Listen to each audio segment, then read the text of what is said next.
Women, Race, and Class by Angela Davis. Chapter 1. The Legacy of Slavery. Standards for a New Womanhood.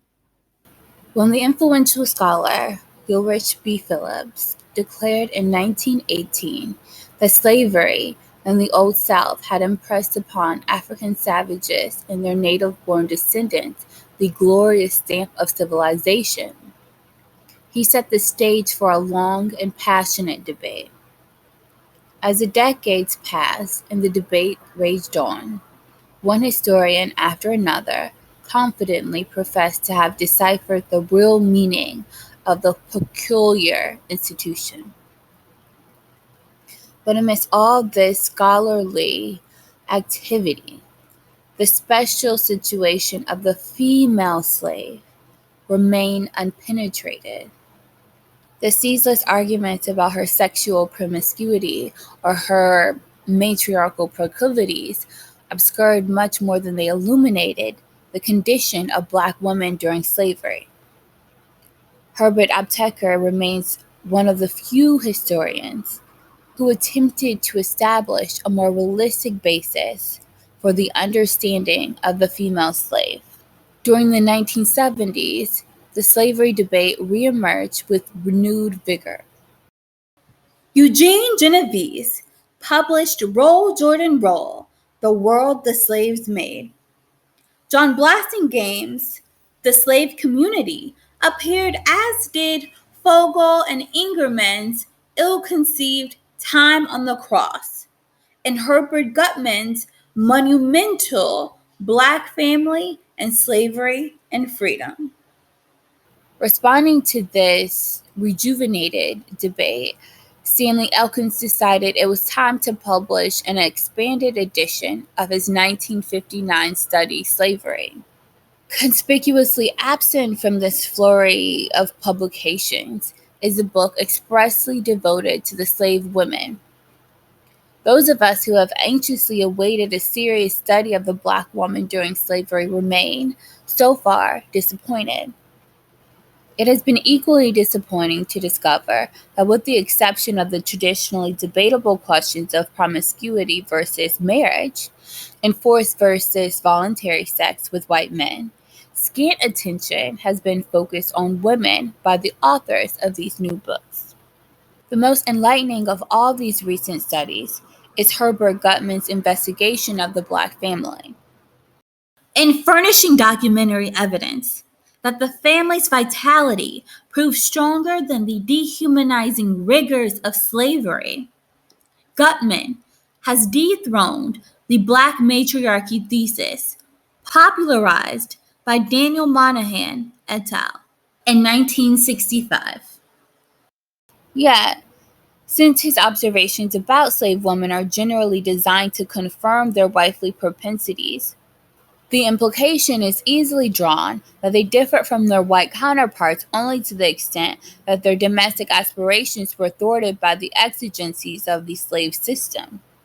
According to Gutman, although institutionalized slave norms accorded women a great degree of premarital sexual freedom, they eventually settled into permanent marriages and built families based as much on their husband input as on their own.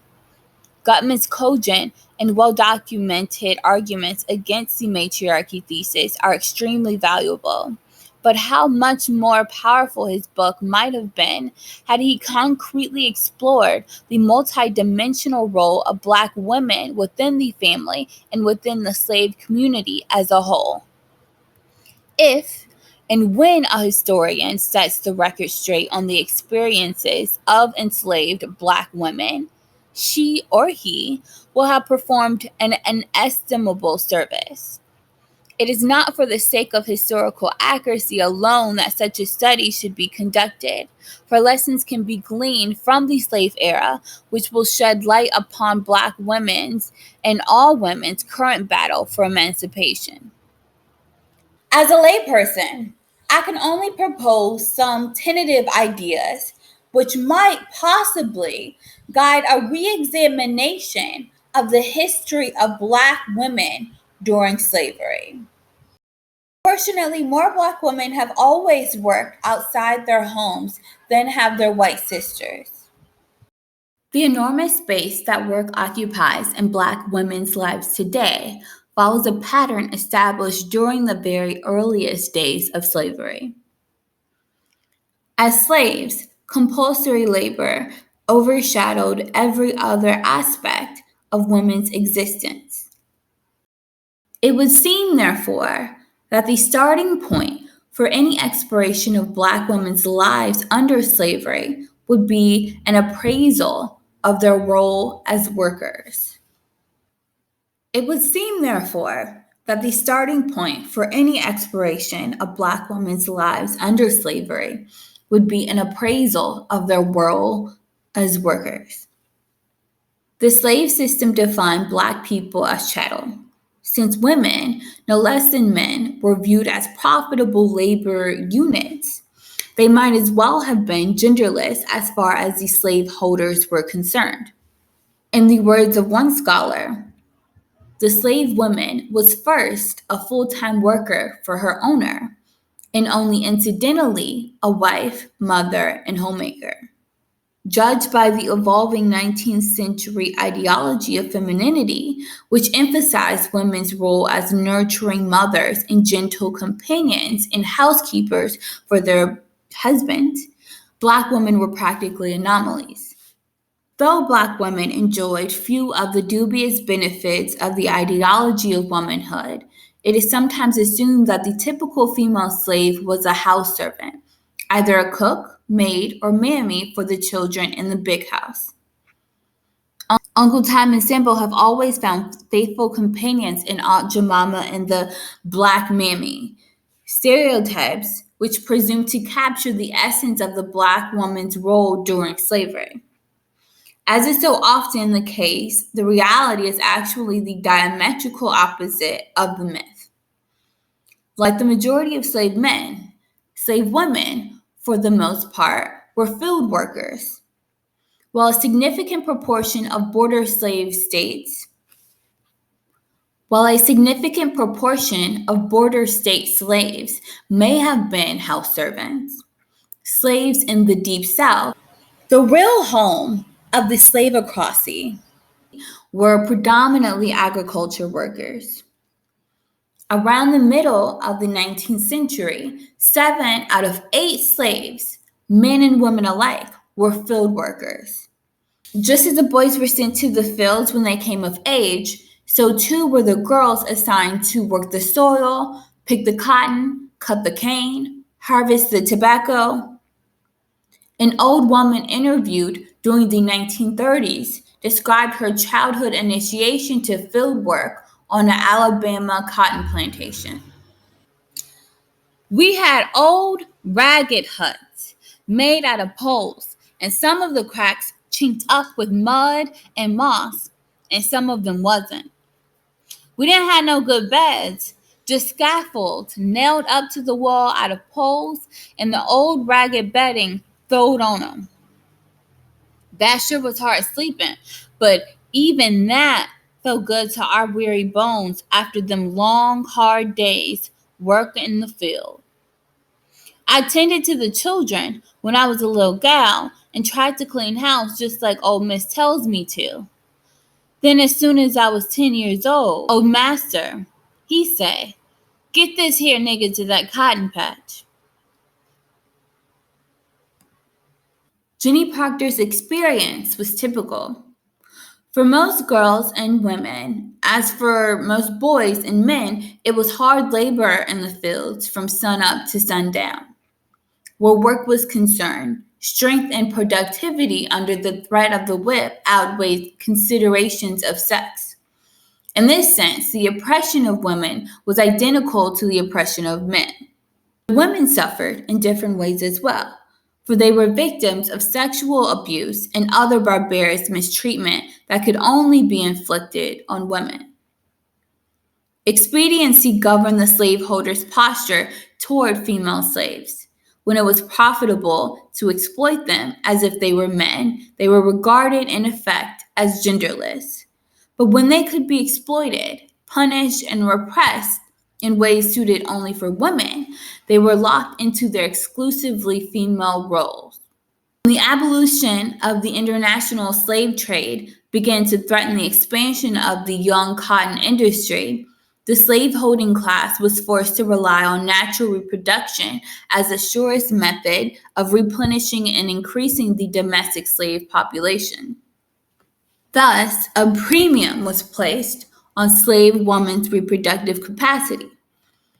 During the decades preceding the Civil War, Black women came to be increasingly appraised for their fertility, or for their lack of it. She who was potentially the mother of 10, 12, 14, or more became a coveted treasure indeed. This did not mean, however, that as mothers, Black women enjoyed a more respected status than they enjoyed as workers. Ideological exaltation of motherhood, as popular as it was during the 19th century, did not extend to slaves. In fact, in the eyes of the slaveholders, slave women were not mothers at all. They were simply instruments guaranteeing the growth of the slave labor force. They were breeders, animals whose monetary value could be precisely calculated in terms of their ability to multiply their numbers.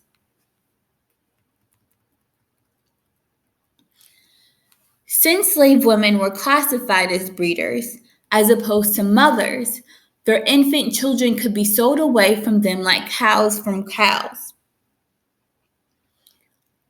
One year after the importation of Africans was halted, a South Carolina court ruled that female slaves had no legal claims whatever on their children. Consequently, according to this ruling, children could be sold away from their mothers at any age because the young of slaves stand on the same footing as other animals. As females, slave women were inherently vulnerable to all forms of sexual coercion. If the most violent punishment of men consisted in floggings and mutilations, women were flogged and mutilated, as well as raped. Rape, in fact, was an uncamouflaged expression of the slaveholders' economic mastery and the overseer's control over Black women as workers. The sexual abuses inflicted on women thus facilitated the ruthless economic exploitation of their labor. The demands of this exploitation caused slave owners to cast aside their orthodox sexist attitudes except for purposes of repression. And Black women were hardly women in the accepted sense. The slave system also discouraged male supremacy in Black men. Because husbands and wives, fathers and daughters were equally subjected to the slave master's absolute authority. Promotion of male supremacy among the slaves might have promoted a dangerous rupture in the chain of command.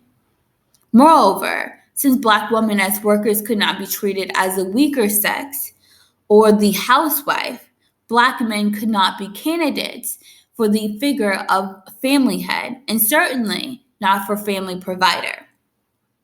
After all, men, women, and children alike were all providers for the slaveholding class. In the cotton, tobacco, corn, and sugarcane fields, women worked alongside their men. In the words of an ex-slave, "The bell rings at 4 o'clock in the morning and they have half an hour to get ready. Men and women start together and the women must work as steadily as the men and perform the same task as the men." Most slave owners established systems of calculating their slaves' yield in terms of the average rates of productivity they demanded. Children, thus, were frequently rated as quarter hands. Women, it was generally assumed, were full hands unless they had been expressly assigned to be breeders or sucklers, in which case they sometimes ranked as less than full hands.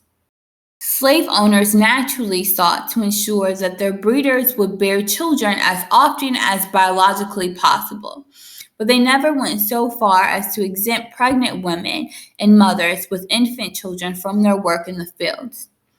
While many mothers were forced to leave their infants lying on the ground near the area where they worked, Some refused to leave them unattended and tried to work at the normal pace with their babies on their backs.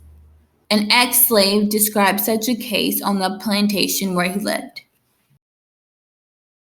One young woman did not, like the others, leave her child at the end of the row, but had contrived a sort of rude knapsack made of a piece of coarse linen cloth, in which she had fastened her child, which was very young, upon her back, and in this way carried it all day, and performed her task at the hoe with the other people. On other plantations, the women left their infants in the care of small children or older slaves who were not able to perform hard labor in the fields. Unable to nurse their infants regularly, they endured the pain caused by their swollen breasts. One of the most popular slave narratives of the period, Moses Grandy related the miserable predicament of slave mothers. On the estate I'm speaking of, those women who had sucking children suffered much from their breasts becoming full of milk, the infants being left at home.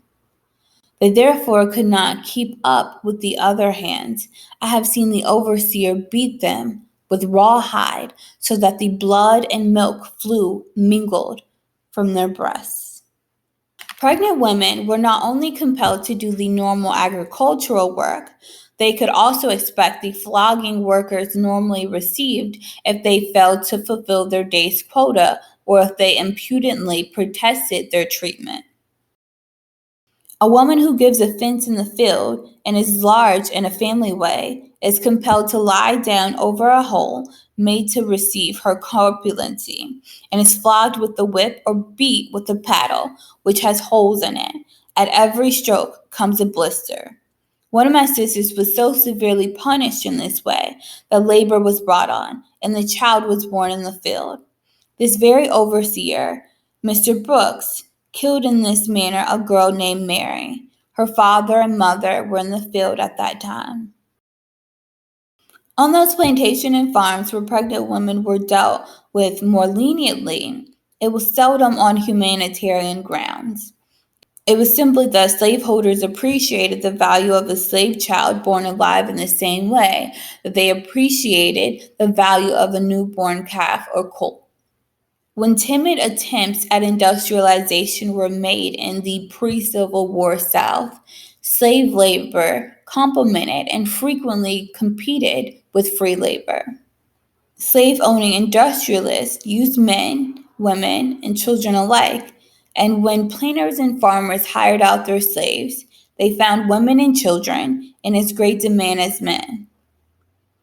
Slave women and children comprised large proportions of the workforces in the most slave-employing textile, hemp, and tobacco factories. Slave women and children sometimes worked at heavy industries such as sugar refining and rice milling. Other heavy industries such as transportation and lumbering used slave women and children to a considerable extent. Women were not too feminine to work in coal mines and iron foundries or to be lumberjacks and ditch diggers. When the Santee Canal was constructed in North Carolina, slave women were a full 50% of the labor force. Women also worked on the Louisiana levees, and many of the Southern railroads still in use today were constructed in part by female slave labor. The use of slave women as substitutes for beasts of burden to pull trams in the southern mines is reminiscent of the horrendous utilization of white female labor in England as described in Karl Marx's Capital. In England, women are still occasionally used instead of horses for hauling canal boats because the labor required to produce horses and machines is an accurately known quantity, while that required to maintain the women of the surplus population is below all calculation. Like their British counterparts, the Southern industrialists made no secret of the reasons motivating them to employ women in their enterprises. Female slaves were a great deal more profitable than either free workers or male slaves. They cost less to capitalize and to maintain their prime males. required by the master's demands to be as masculine in the performance of their work as their men. Black women must have been profoundly affected by their experiences during slavery. Some, no doubt, were broken and destroyed, yet the majority survived and in the process acquired qualities considered taboo by the 19th century ideology of womanhood. A traveler during that period observed a slave crew in Mississippi returning home from the fields and described the group as including 40 of the largest and strongest women I ever saw together. They were all in a simple uniform dress of a bluish check stuff. Their legs and feet were bare. They carried themselves loftily, each having a hoe over the shoulder and walking with a free, powerful swing, like chasseurs on the march. While it is hardly likely that these women were expressing pride in the work that they performed under the ever present threat of the whip, they must have been aware nonetheless of their enormous power, their ability to produce and create. For as Marx put it, the labor is the living, shaping fire. It represents the impermanence of things, their temporality. It is possible, of course, that this traveler's observations were tainted by the racism of the paternalistic variety. But if not, then perhaps these women had learned to extract from the oppressive circumstances of their lives the strength they needed to resist the daily dehumanization of slavery. Their awareness of their endless capacity for hard work may have imparted to them a confidence in their ability to struggle for themselves, their families, and their people. When the tentative pre-Civil War forays into factory work gave way to an aggressive embrace of industrialization in the United States, it robbed many white women of the experience of performing productive labor. Their spinning wheels were rendered obsolete by the textile factories. Their candle making paraphernalia became museum pieces like so many of the other tools which had previously assisted them to produce the articles required by their families for survival. As the ideology of femininity, a byproduct of industrialization, was popularized and disseminated through the new ladies' magazines and romantic novels, white women came to be seen as inhabitants of a sphere totally severed from the realm of productive work.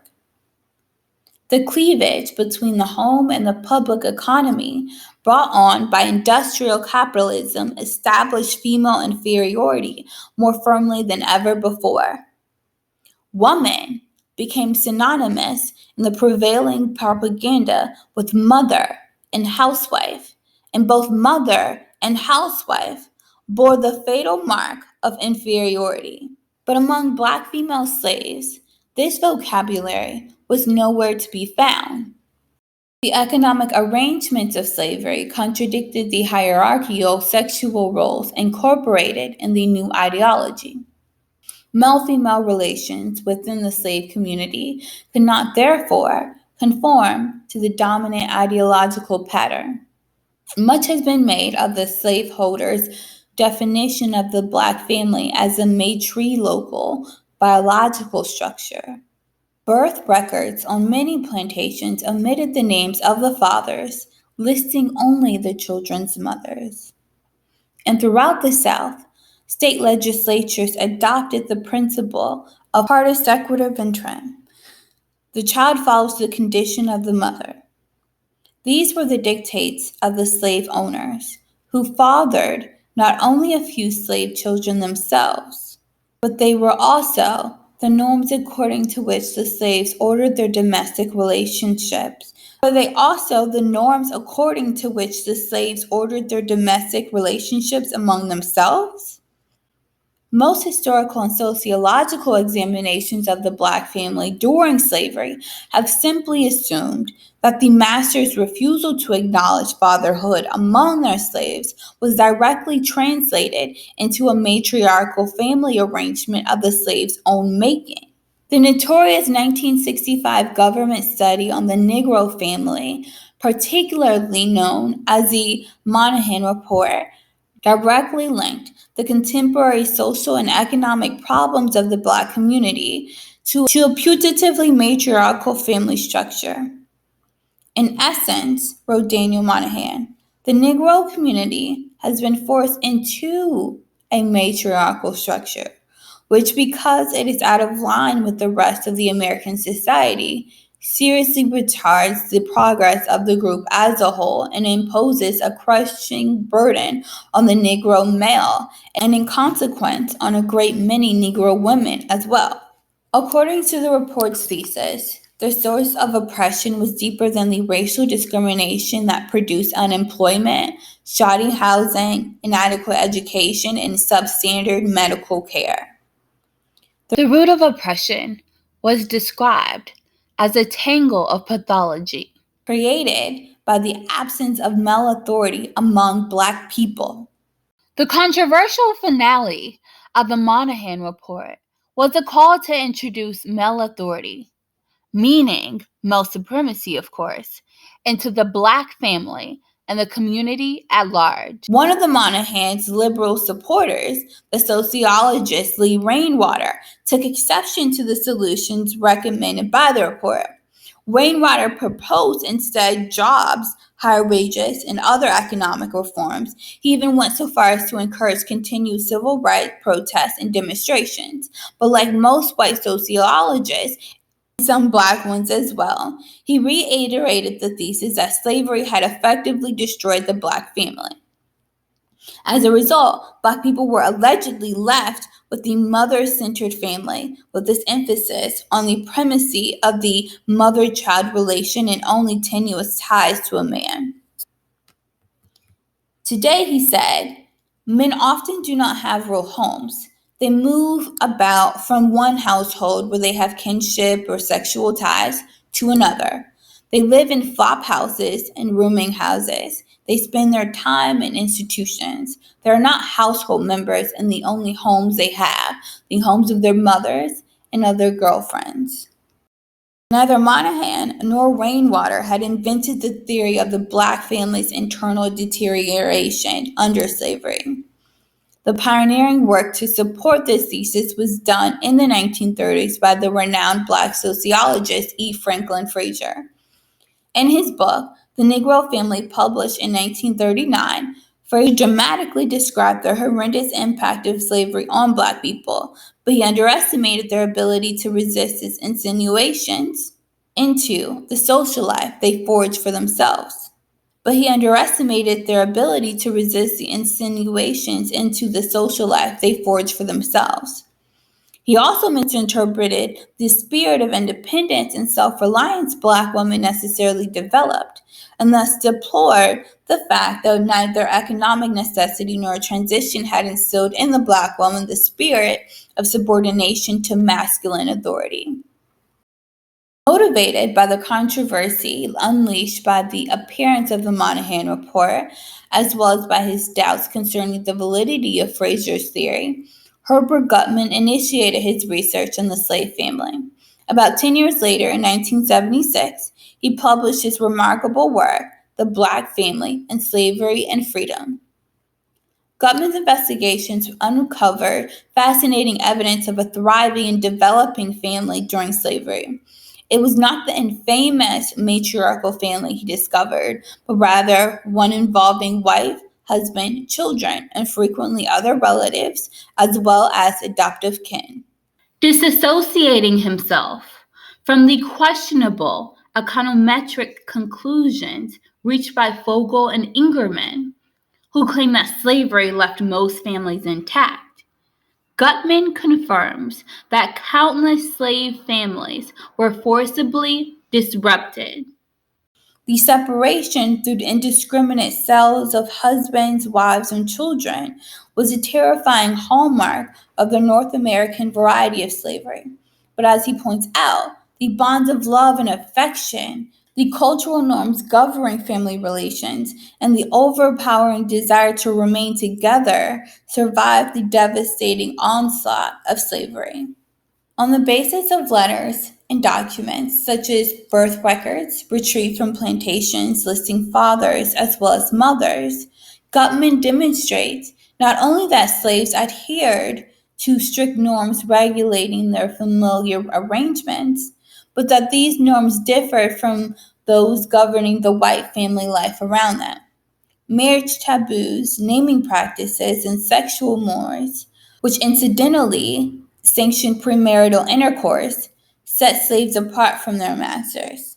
As they tried desperately and daily to maintain their family lives, enjoying as much autonomy as they could seize, slave men and women manifested irrepressible talent in humanizing an environment designed to convert them into a herd of subhuman labor units. Everyday choices made by slave men and women, such as remaining with the same spouse for many years, naming or not naming the father of a child, taking as a wife a woman who had children by unnamed fathers, giving a newborn child the name of a father, an aunt or an uncle or a grandparent, and dissolving an incompatible marriage, contradicted in behavior, not in rhetoric, the powerful ideology that viewed the slave as a perpetual child or a repressed savage. The domestic arrangement and kin networks, together with the enlarged communities that flowed from these primordial ties, made it clear to their children that the slaves were not non-men and non-women. It is unfortunate that Gutman did not attempt to determine the actual position of women within the slave family. In demonstrating the existence of a complex family life encompassing husbands and wives alike, Gutman eliminated one of the main pillars on which the matriarchy argument has stood. However, he did not substantially challenge the complementary claim that where there were two-parent families, the woman dominated the man. Moreover, as Gutman's own research confirms, social life in the slave quarters was as largely an extension of family life. Thus, women's role within the family must have defined to a greater extent their social status within the slave community as a whole. Most scholarly studies have interpreted slave family life as elevating the women and debasing the men, even when both mother and father were present. According to Stanley Elkins, for example, the mother's role loomed far larger for the slave child than did that of the father.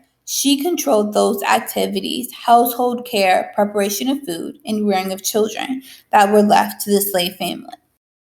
The systematic designation of slave men as boys by the master was a reflection, according to Elkins, of their inability to execute their fatherly responsibilities.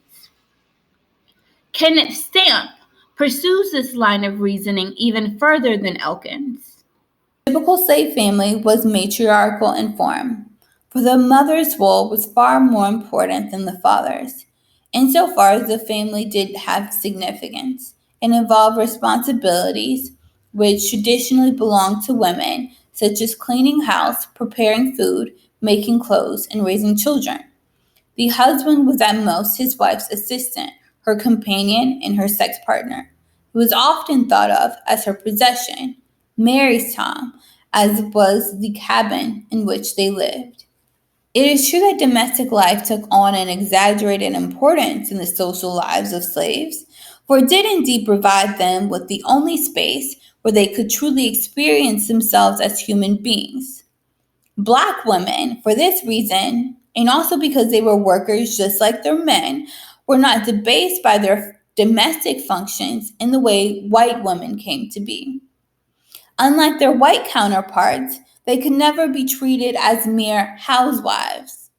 But to go further and maintain that they consequently dominated their men is to fundamentally distort the reality of slave life.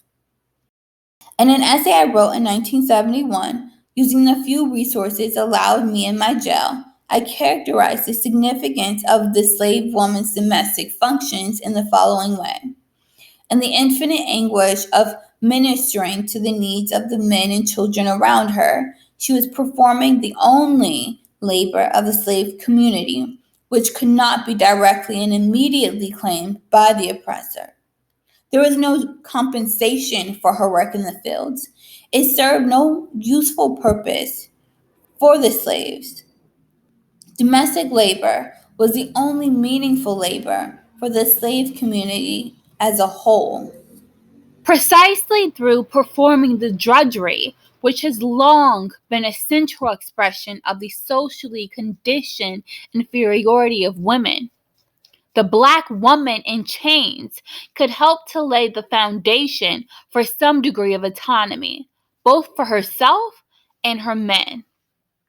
Even as she was suffering under her unique oppression as female, she was thrust into the center of the slave community.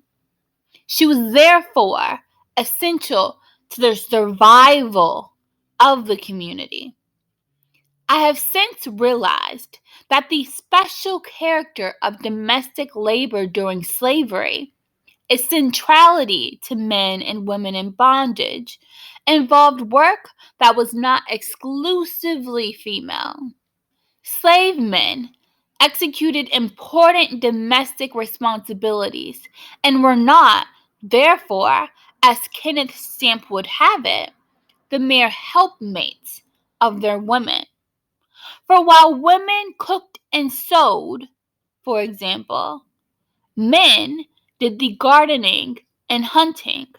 Yams, corn, and other vegetables, as well as wild animals such as rabbits and opossums, were always a delicious addition to the autonomous daily rations. This sexual division of domestic labor does not appear to have been hierarchical.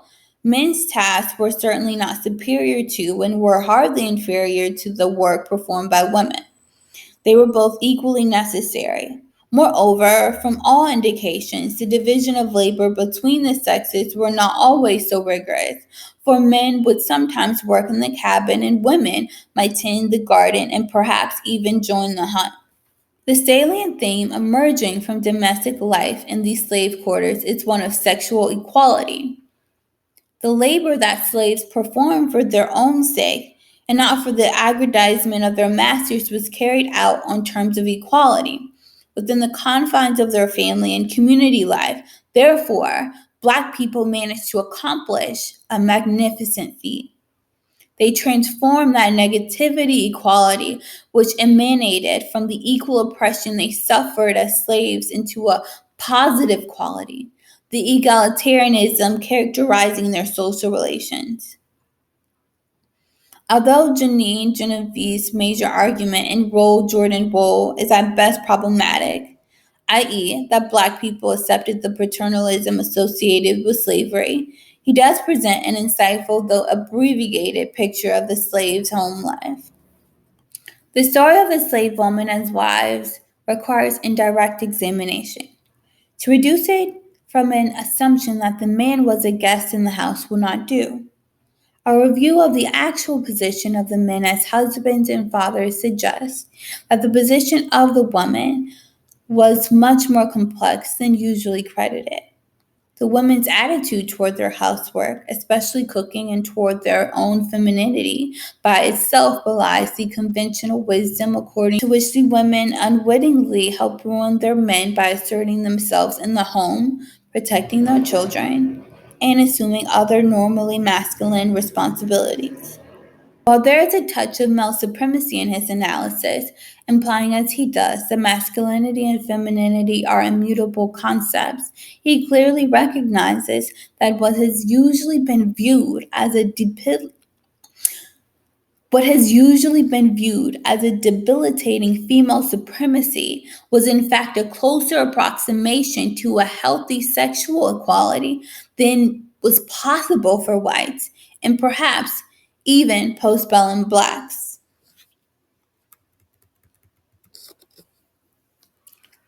The most fascinating point Genovese raises, although he does not develop it, is that women often defended their men from the slave system's attempt to demean them.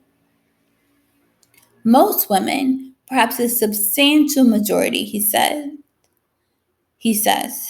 understood that whenever their men were degraded, so too were they. Furthermore, they wanted their boys to grow up to be men and knew perfectly well that to do so, they needed the example of a strong Black man in front of them. Boys needed strong male models to the very same extent that their girls needed strong female models.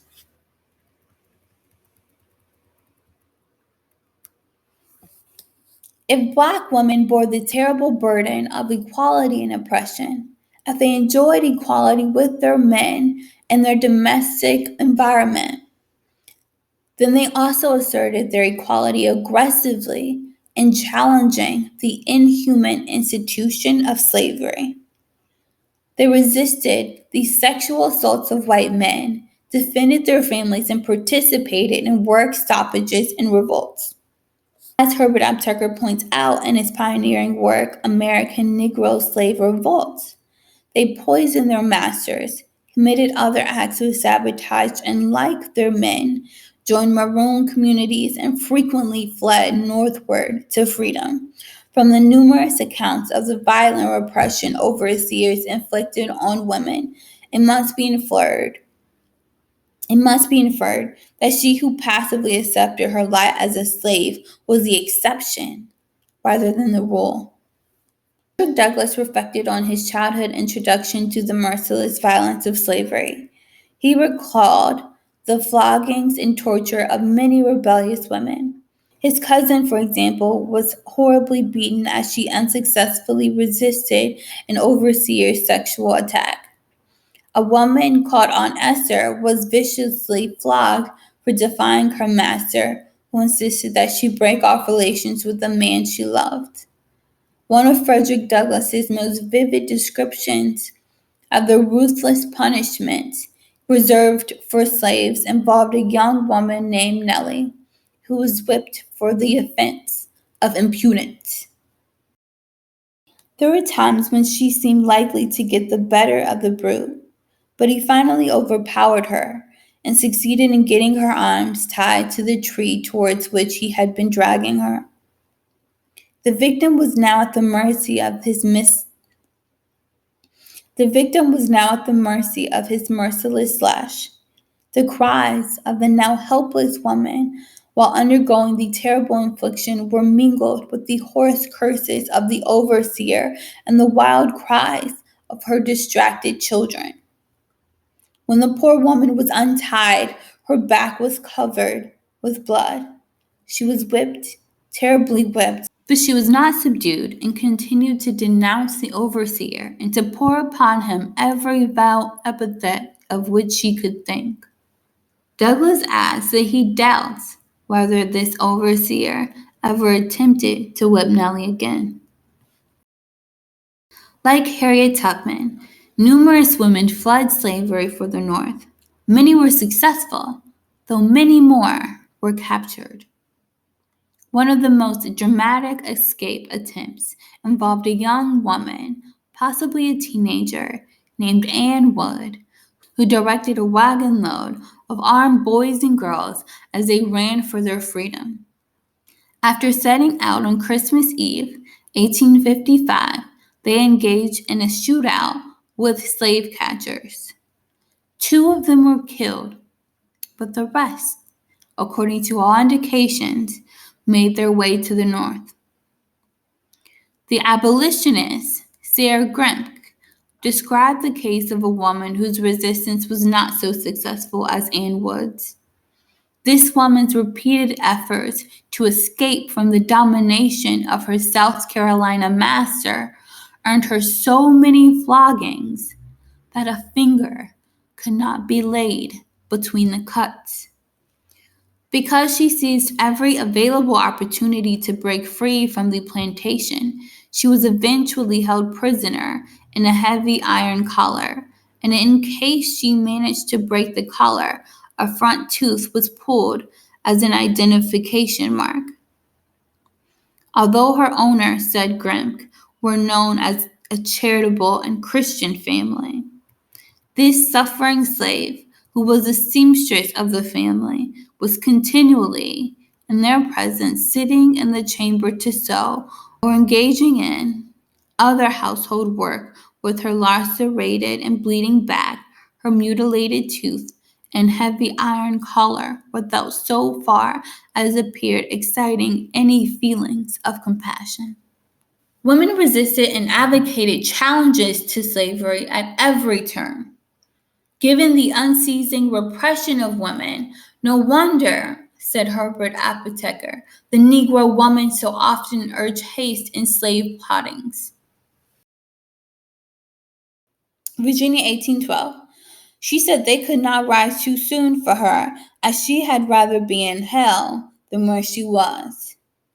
Mississippi, 1835. She wished to God it was all over and done with, that she was tired of waiting on white folks. One may better understand now a Margaret Garner, fugitive slave, who, when trapped near Cincinnati, killed her own daughter and tried to kill herself. She rejoiced that the girl was dead.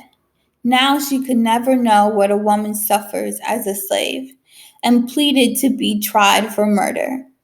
I will go singing to the gallows rather than be returned to slavery. Maroon communities composed of fugitive slaves and their descendants could be found throughout the South as early as 1642 and as late as 1864. These communities were havens for fugitives, served as bases for marauding expeditions against nearby plantations, and at times supplied leadership to planned uprisings. In 1816, a large and flourishing community was discovered. 300 escaped slaves, men, women, and children, had occupied a fort in Florida. When they refused to surrender themselves, the army launched a battle which lasted for 10 days and claimed the lives of more than 250 of the inhabitants. The women fought back on equal terms with the men. During the course of another confrontation in Mobile, Alabama in 1827, men and women alike were unrelenting, fighting according to local newspapers like Spartans. Resistance was often more subtle than revolts, escapes, and sabotage. It involved, for example, the clandestine acquisition of reading and writing skills and the imparting of this knowledge to others. In Natchez, Louisiana, a slave woman ran a midnight school, teaching her people between the hours of 11 and 2 until she had graduated hundreds. Undoubtedly, many of them wrote their own passes and headed in the direction of freedom. In Alex Haley's Roots, his fictionalized narrative of his ancestors' lives, Kunta Kinte's wife, Belle, painfully taught herself to read and write. By secretly reading her master's newspapers, she stayed abreast of current political events and communicated this knowledge to her sister and brother slaves. No discussion of the part played by women in resisting slavery would be complete without paying tribute to Harriet Tubman. No discussion. No discussion of the part played by women in resisting slavery would be complete without paying tribute to Harriet Tubman for the extraordinary feats she performed as the conductor for over 300 people on the Underground Railroad. Her early life unfolded in a manner typical of most slave women's lives. A full hand in Maryland, she learned through work that her potential as a woman was the same as any man's. Her father taught her to chop wood and split rails, and as they worked side by side,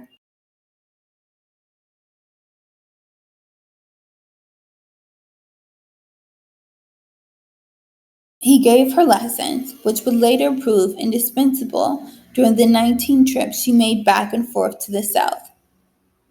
He taught her how to walk soundlessly through the woods and how to find food and medicine among the plants, roots, and herbs. The fact that she never once suffered defeat is no doubt attributable to her father's instructions. Throughout the Civil War, Harriet Tubman continued her relentless opposition to slavery, and even today, she still holds the distinction of being the only woman of the United States ever to have led troops into battle. Whatever the standards used to judge her, black or white, male or female, Harriet Tubman was indeed an exceptional individual.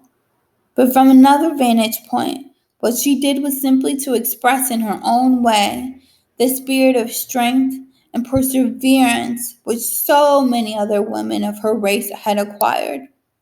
This bears repeating.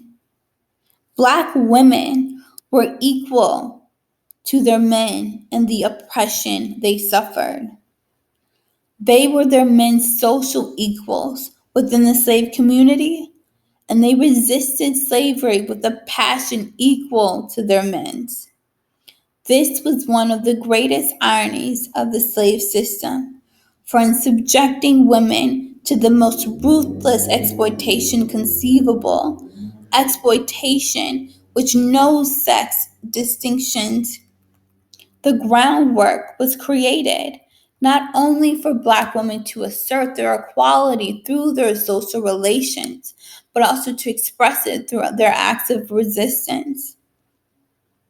This must have been a terrifying revelation for the slave owners, for it seems that they were trying to break this chain of equality through the especially brutal repression they reserved for the women. Again, it is important to remember that the punishment inflicted on women exceeded in intensity the punish suffered by their men, for women were not only whipped and mutilated, they were also raped. It would be a mistake to regard the institutionalized pattern of rape during slavery as an expression of white men's sexual urges. Otherwise, stifled by the specter of white womanhood's chastity. That would be far too simplistic an explanation. Rape was a weapon of domination, a weapon of repression, whose covert goal was to extinguish slave women's will to resist, and in the process, to demoralize their men. Rape was a weapon of domination, a weapon of repression, whose covert goal was to extinguish slave women's will to resist, and in the process, to demoralize their men. In Vietnam, the U.S. military command made rape socially acceptable. In fact, it was unwritten but clear policy. When GIs were encouraged to rape Vietnamese women and girls, and they were sometimes advised to search women with their penises, a weapon of mass political terrorism was forged. Since the Vietnamese women were distinguished by their heroic contributions to the people's liberation struggle, the military retaliation specifically suited for them was rape. While women were hardly immune to the violence inflicted on men, they were especially singled out as victims of terrorism by a sexist military force governed by the principle that war was exclusively a man's affair. I saw one case where a woman was shot by a sniper, one of four snipers, a GI said. When we got up to her, she was asking for water, and the lieutenant said to kill her. So he ripped off her clothes. They stabbed her in both breasts. They spread her eagle and shoved an E-tool, entrenching up her vagina, and then they took that out and used a tree limb, and then she was shot.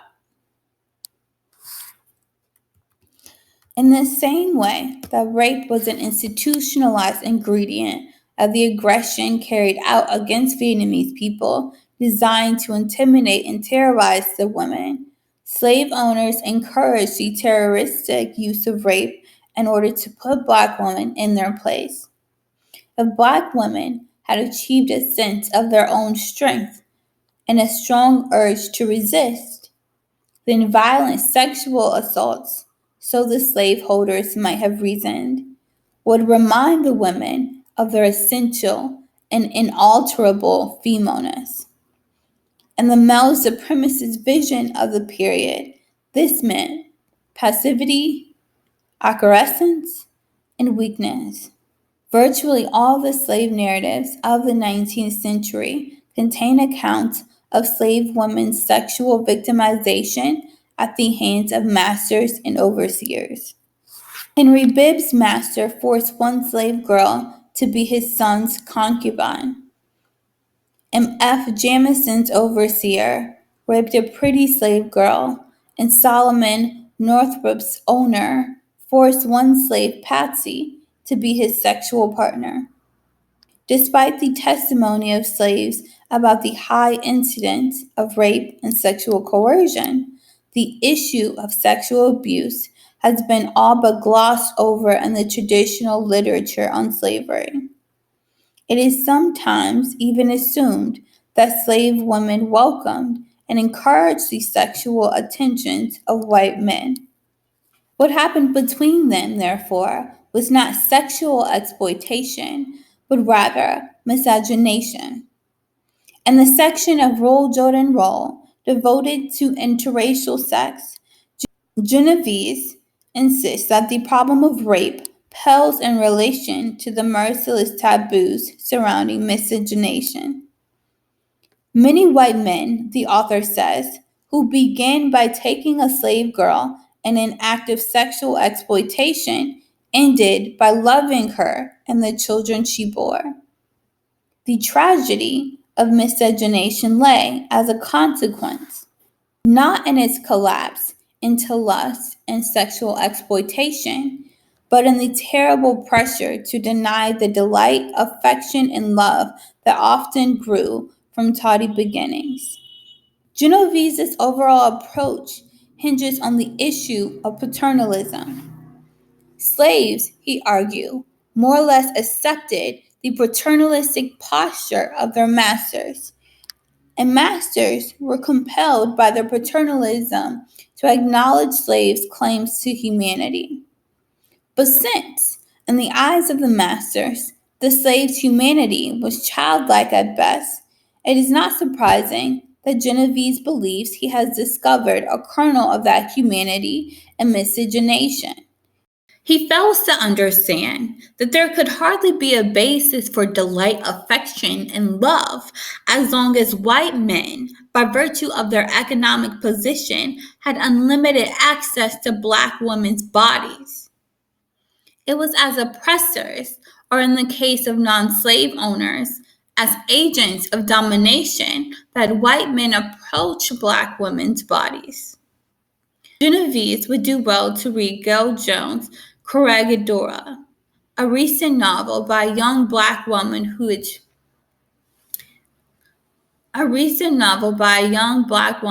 chronicles the attempts of several generations of women to preserve the evidence of the sexual crimes committed during slavery. E. Franklin Frazier thought he had discovered in miscegenation black people's most important cultural achievement during slavery. The master in his mansion and his colored mistress in her special house nearby represented the final triumph of social ritual in the presence of the deepest feelings of human solidarity. At the same time, however, he could not entirely dismiss the numerous women who did not submit without a fight. That physical compulsion was necessary at times to secure submission on the part of black women is supported by historical evidence and has been preserved in the tradition of Negro families. He cites the story of a woman whose great-grandmother always described with enthusiasm the battles which had earned her the considerable scars on her body. But there was one scar she persistently refused to explain, saying whenever she was asked about it, "White men are as low as dogs, child. Stay away from them." After her death, the mystery was finally solved. She received that scar at the hands of her master's youngest son, a boy of about 18 years at the time she conceived their child, my grandmother, Ellen. White women who joined the abolitionist movement were especially outraged by the sexual assaults on black women.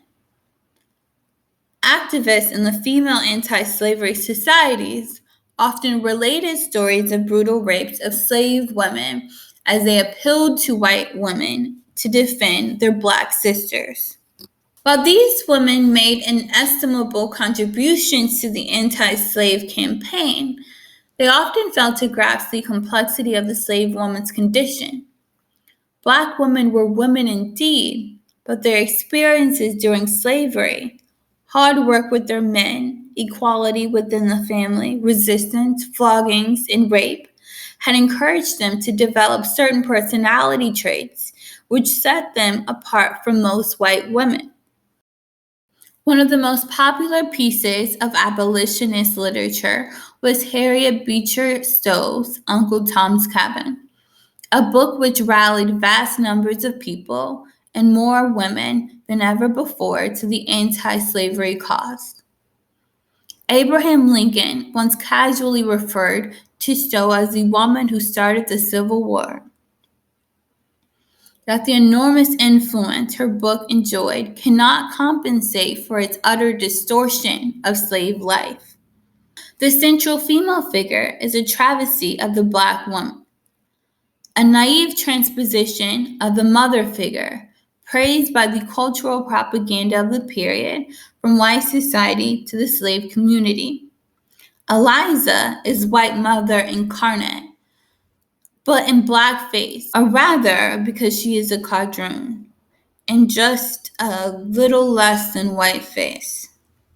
It may have been Stowe's hope that the white women readers of the novel would discover themselves in Eliza. They could admire her superior Christian morality, her unfaltering maternal instincts, her gentleness and fragility, for these were the very qualities white women were being taught to cultivate in themselves. Just as Eliza's whiteness allows her to become the epitome of motherhood, her husband George, whose ancestry is also predominantly white, comes closer than any other Black man in the book to being a man in the orthodox male supremacist sense. Unlike the domestic, acquiescent, childlike Uncle Tom, George is ambitious, intelligent, literate, and most of all, he detests slavery with an unquenchable passion.